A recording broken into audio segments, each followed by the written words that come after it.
Bienvenidos esta semana, ya segunda de Cuaresma, en el nombre del Padre, del Hijo y del Espíritu Santo. Amén.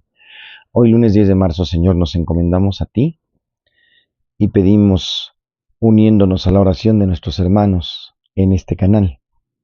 Guadalupe García nos pide por el eterno descanso de Enrique Pérez y Ana María Hernández. Nuestro hermano Luis Enrique Pérez y Ana María Hernández descansen en paz. Dios les dé el descanso eterno, la fortaleza de sus familiares. Nuestro amigo Juan Pablo Robles nos manda saludos, gracias hermano. También pedimos por Ángeles Aguilar, que pide por Lupita Ramírez, que será intervenida quirúrgicamente, y por la hijita Adriane, que también está padeciendo de un tumor en el cerebro. Bendiciones hasta Estados Unidos, Dios la fortalezca. Guadalupe Muñoz nos pide el descanso eterno de Jessica Muñoz Sánchez, de Eleuterio Trujillo. Descansen en paz nuestros fieles difuntos. Saludos de parte de Yolanda Galicia, un abrazo. Ángeles Aguilar pide por Basilio Aguilar en su aniversario luctuoso, y también pedimos por Óscar Chávez Nevarez en su segundo año, que vivía su quinto día, por la salud del Papa Francisco, por nuestra Semana Santa, por el camino cuaresmal que estamos teniendo, por todas nuestras dificultades en manos del Señor. Gracias por unir, Señor, nuestras oraciones. Te seguimos pidiendo por todas las que están todavía pendientes en nuestro corazón, en nuestra vida.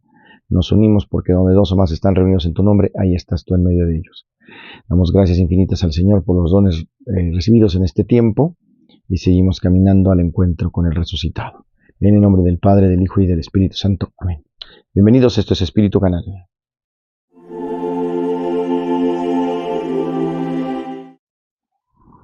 Lectura del Santo Evangelio según San Mateo, capítulo 25, versos 31 al 46. En aquel tiempo Jesús dijo a sus discípulos: Cuando venga el Hijo del Hombre rodeado de su gloria, acompañado de todos sus ángeles, se sentará en su trono de gloria. Entonces serán congregadas ante él todas las naciones, y él apartará a los unos de los otros, como aparta el pastor a las ovejas de los cabritos, y pondrá a las ovejas de su derecha y a los cabritos a su izquierda. Entonces dirá el rey a los de su derecha: Vengan, benditos de mi Padre, tomen posesión del reino preparado para ustedes desde la creación del mundo. Porque estuve hambriento y me dieron de comer, sediento y me dieron de beber, era forastero y me hospedaron, estuve desnudo y me vistieron, enfermo y me visitaron, encarcelado y fueron a verme. Los justos le contestarán: Entonces, Señor, ¿cuánto te vimos hambriento y te dimos de comer, sediento y te dimos de beber? ¿Cuándo te vimos de forastero y te hospedamos, o desnudo y te vestimos? ¿Cuándo te vimos enfermo o encarcelado y te fuimos a ver? Y el rey les dirá: Yo les aseguro que cuando lo hicieron con el más insignificante de mis hermanos, conmigo lo hicieron. Entonces dirá también a los de su izquierda: Apártense de mí, malditos, vayan al fuego eterno preparado para el diablo y sus ángeles. Porque estuve hambriento y no me dieron de comer, sediento y no me dieron de beber, era forastero y no me hospedaron, estuve desnudo y no me vistieron, enfermo y encarcelado y no me visitaron. Entonces ellos responderán: Señor, ¿cuándo te vimos hambriento o sediento, de forastero o desnudo, enfermo o encarcelado y no te asistimos? Y él replicará: Yo les aseguro que cuando no lo hicieron con uno de aquellos más insignificantes, tampoco lo hicieron conmigo. Entonces irán esos al castigo eterno y los justos a la vida eterna. Palabra del Señor. En el Evangelio de hoy, Jesús se identifica no solo como el Rey Pastor, sino también con las ovejas. Esas ovejas que están perdidas. Podríamos hablar de una doble identidad. El Rey Pastor, ese es Jesús. Se identifica también con las ovejas, es decir, con los hermanos más pequeños y necesitados, y así indica el criterio de juicio que va a efectuar sobre la base del amor concreto, dado o negado a estas personas, porque él mismo, el juez, está presente en cada una de ellas. Él es juez, él es Dios y hombre, pero él es también el pobre, él está escondido, está presente en la persona de los pobres que él menciona precisamente allí. Jesús dice: En verdad os digo que cuando hicisteis o no hicisteis a uno de estos hermanos míos más pequeños, a mí me lo hicisteis. O no lo hiciste. Seremos juzgados por el amor. El juicio será por el amor, no por el sentimiento, no por las obras, sino más bien por la compasión que se hace cercanía y ayuda solícita. O sea, es la conjunción entre la fe y las obras que se hace compasión. Qué hermoso saber que el Señor está pendiente a las necesidades de los más pobres, de los más alejados, de los más necesitados, y a nosotros nos pone en acción. Quieren amar que se note con hechos concretos. Y al final de nuestros días nos llevará al juicio, donde seremos separados. Confiamos en ese infinito amor y vivimos al respecto. Señor, danos un poquito de tu corazón para ser misericordiosos como tú.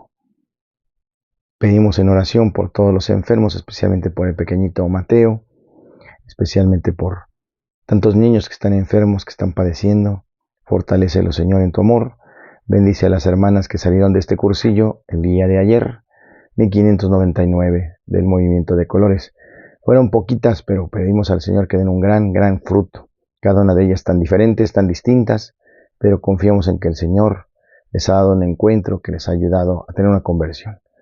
Y próximamente los diferentes cursillos que estaremos publicando, no falten si tienen la oportunidad en el Evangelio.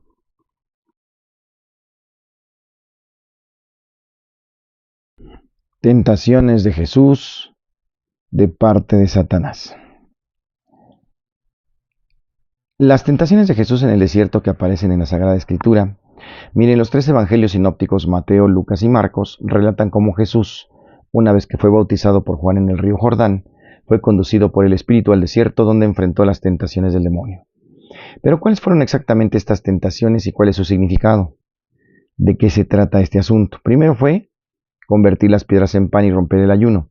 2, poner a prueba a Dios en cuanto al tener, ¿verdad? En cuanto a la idolatría. Y en el tercero, adorar a Satanás.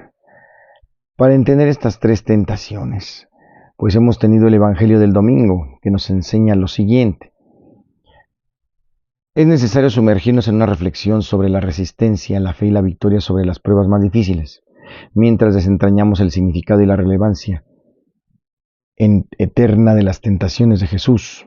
La primera tentación versa sobre la invitación de convertir las piedras en pan. El sentido de esta tentación puede radicar en varias vertientes. La primera de ellas es la ruptura de un ayuno, perdiendo todo sentido religioso de aquellos 40 días. ¿Se acuerdan del tema de el carnaval? Bueno, el carnaval, como decíamos, no se debe comer carne. El carnaval era antes de la Semana Santa o antes de la Cuaresma. Y en el carnaval, pues se juntaban las personas que tenían carne para comérsela, ¿verdad? En un tema festivo, en un tema preparatorio a los días austeros. Desafortunadamente esto se ha desvirtuado. Yo el carnaval es una afrenta contra el ayuno, contra la Cuaresma. Hay quien vive en algunos lugares el carnaval con fiestas paganas, con excesos, con pecados, ¿verdad? Que atentan contra la moral, contra pues la tranquilidad, la sobriedad. Entonces ahí está, en contra de la Cuaresma. La segunda vertiente radica en el uso de las propias facultades para provecho personal. Jesús era poderoso, pero ese poder no era para ocuparlo en sí mismo, sino para realizar los signos de la cercanía del reino de Dios, para cumplir la voluntad de Dios, ¿no? Entonces, esa segunda tentación pone a prueba a Dios. Jesús gozó toda su existencia de la protección divina, pero de ninguna manera la autorizaba a cometer imprudencias, como la que el propio maligno está proponiendo. Muchas ocasiones a lo largo del ministerio, en Galilea y su vida a Jerusalén, hubo ocasiones de actuar y hablar imprudentemente, pero el Señor siempre resistió poner a prueba a Dios. En la tercera tentación, donde dice Satanás, te daré todo esto si te postras y me adoras, esa idolatría que contradice directamente el primer mandamiento. Jesús expresa la frase definitiva, solamente a Dios se le debe adorar, solo a Él amarlo con todo el corazón y con todo el alma, y el maligno le toca retirarse de ese lugar. El Señor debe ser todo en nuestro corazón. Entonces, en resumen, la primera tentación es sobre la comida, sobre los gustos. Convertir las piedras en pan. Jesús tenía 40 días de no comer, obviamente que tenía muchísima hambre, pero Él nos enseña que podemos vencer la tentación. En cuanto a Satanás, qué osadía que se atreve a tentar a Jesucristo, nuestro Señor, a Dios. Qué bárbaro. ¿Qué no podrá hacer con nosotros si lo permitimos?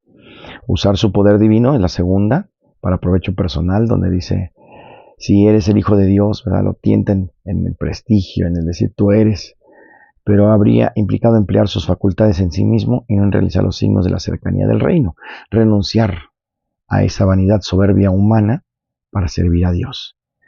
Y en la tercera, ceder a la idolatría, doblar las rodillas, adorar a Satanás, decir, trátame a mí como Dios. ¿Cuántos ídolos, cuántos pastores quieren eso? Que los traten como dioses y no lo son. Acuérdense de Pablo y Bernabé que huyeron donde los querían declarar dioses porque no lo son. Pero con esto habría un contradicto del primer mandamiento, adorar y amar solo a Dios con todo el alma y con todo el corazón. Seguimos en la profundidad de la Cuaresma, en el tema de hoy.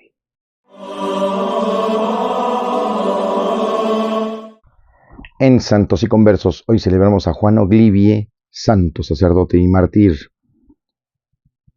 Martirologio romano en Glasgow, Escocia. San Oglivie, presbítero de la Orden de la Compañía de Jesús y mártir que desterrado en diversos países de Europa y después de estudiar teología, durante muchos años fue ordenado sacerdote y volvió ocultamente a su patria, donde se entregó diligentemente al cuidado pastoral de sus conciudadanos, hasta que fue encarcelado y condenado a muerte bajo el rey Jacobo VI, alcanzó en el patíbulo la gloriosa palma del martirio en el año 1615. Fue canonizado el 17 de octubre de 1976 por el Papa Pablo VI. El padre Juan Oglivie procedía de una familia noble. Nació en Drumnachelt, Escocia, en el año de 1579. Fue educado en el calvinismo y a los 13 años su padre lo envió a Francia, Italia y Alemania para darle una educación más completa. Allí tuvo los primeros contactos con el catolicismo, dado que las conversiones religiosas y las controversias eran muy populares en esos lugares. Se convirtió al catolicismo y fue recibido en la iglesia del Colegio Escocés, en Lovaina, en 1596. Para los 17 años abraza la fe católica y significa para Juan la ruptura con la familia y la pérdida del apoyo que ella recibía, la renuncia de una carrera brillante y la persecución reservada a los traidores. Para el 15 de noviembre de 1599 regresa al noviciado de los jesuitas. Estudió filosofía en Graz, fue profesor del Colegio de los Jesuitas en Viena y finalmente estudió la teología en Olmütz, siendo ordenado sacerdote en París el año 1610. Después de 3 años de vida pastoral en la ciudad de Rouen, consiguió permiso para ir a Inglaterra. Llegó a Escocia bajo la guía de un exoficial dedicado al comercio de caballos, con el seudónimo de Juan Watson y fingiéndose tratante de caballos, pues las leyes contra los sacerdotes que ingresaban en la Gran Bretaña eran muy severas. Desembarcó en noviembre de 1613 en el puerto de Leyte. Concentró su actividad en Renfrewshire, Edimburgo y Glasgow, afrontando su peligro, y la comunidad católica del padre Oglivie comenzó a crecer en la clandestinidad y se hizo famoso por la insistencia con que predicaba el fervor de la vida católica. Con grandes peligros, visitaba a los católicos. Sir James MacDonald recordaba con satisfacción las visitas en la prisión del padre Oglivie, quien fue traicionado y arrestado en Glasgow el 14 de octubre de 1614. Fue sometido a torturas e interrogatorios prolongados para que denunciara a los católicos, llegando a privarle del sueño por 8 días consecutivos. Siendo interrogado sobre la jurisdicción del Papa, se extendía a la autoridad del rey en materia espiritual.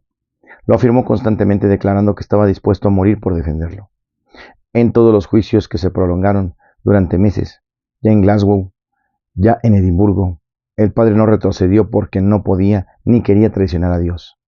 La noticia de su heroísmo corrió por toda Escocia de tal manera que los perseguidores y especialmente el arzobispo anglicano hubieran dado cualquier cosa para que renegara de su fe y aceptara la supremacía del rey, aunque los guardias comenzaron a tratarlo con mayor rigor. El padre Oglivie pudo escribir en latín un relato sobre su prisión y cuando lo terminó, consiguió deslizarlo por debajo de la puerta de algunos católicos que habían entrado en la cárcel y al fin declaró: «Salvaré mi vida, solamente puedo salvarla sin ser forzado a perder a Dios. No pudiendo conservar ambas cosas, pierdo voluntariamente el bien menor, por conservar al mayor». Fue sentenciado a morir como traidor. Los verdugos le ofrecieron la libertad. Si él, claro, obviamente, renegaba de su fe. Murió ahorcado el 10 de marzo del año 1615 en Glasgow. Fue beatificado en 1929 por el Papa Pío XI y canonizado en 1976 por el Papa Pablo VI. En Santos y Conversos, Juan Oglivie, santo, sacerdote y mártir.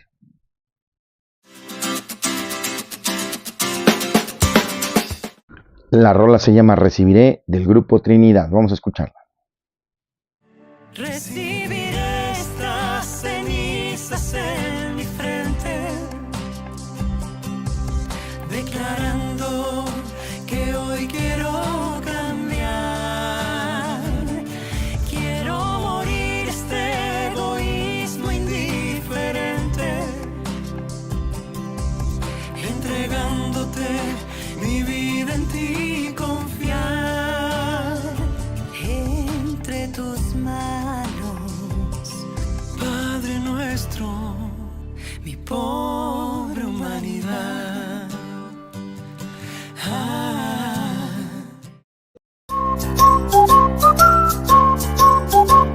En el chiste, el comensal le llama al mesero. Mesero, mi postre está lleno de telarañas. Sí, es para protegerlo de las moscas.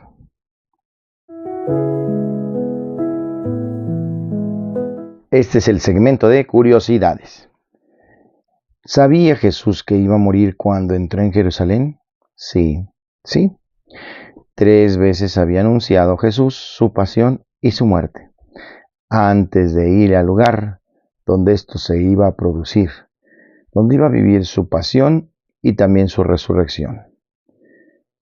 Y comenzó a instruirlos. El Hijo del Hombre tiene que padecer mucho, ser totalmente reprobado por los ancianos, sumos sacerdotes y los escribas. Mateo 6:31. Jesús sabía que se iba a entregar y sabía que lo hacía por amor, en el momento como tenía que ser, y nunca se echó para atrás. Una cosa que nos intriga impresionantemente es que a pesar de todo, el Señor se entregó por amor. Con eso que sus discípulos lo traicionaron, Él sabía quién, Él sabía cómo, Él sabía que todos se iban a esconder por miedo, Él sabía que lo iban a abandonar, Él sabía cómo eran sus corazones. Y aun con todo y eso, se entregó y los amó. Esa es la gran misericordia del Señor. En curiosidades.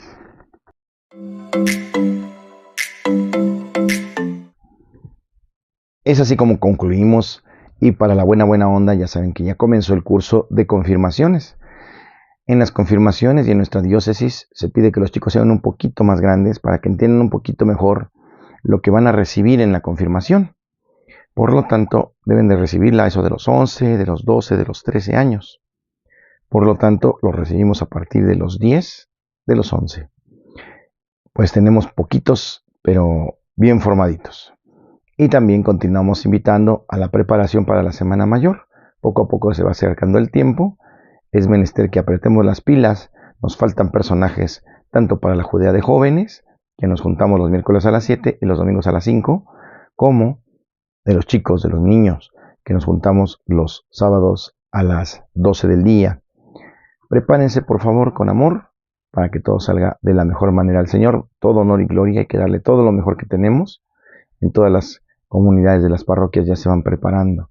Es menester hacerlo correctamente en liturgia, en los devocionales y también en los actos extraordinarios devocionales como en este tipo de puestas en escena.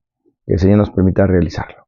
El Señor les guarde, les proteja y les bendiga, haga resplandecer su rostro sobre ustedes y les conceda la paz. Que les bendiga el Padre, el Hijo y el Espíritu Santo y les acompañe siempre. Yo soy el Padre Jorge Arturo. Gracias por estar conmigo en Espíritu Canal.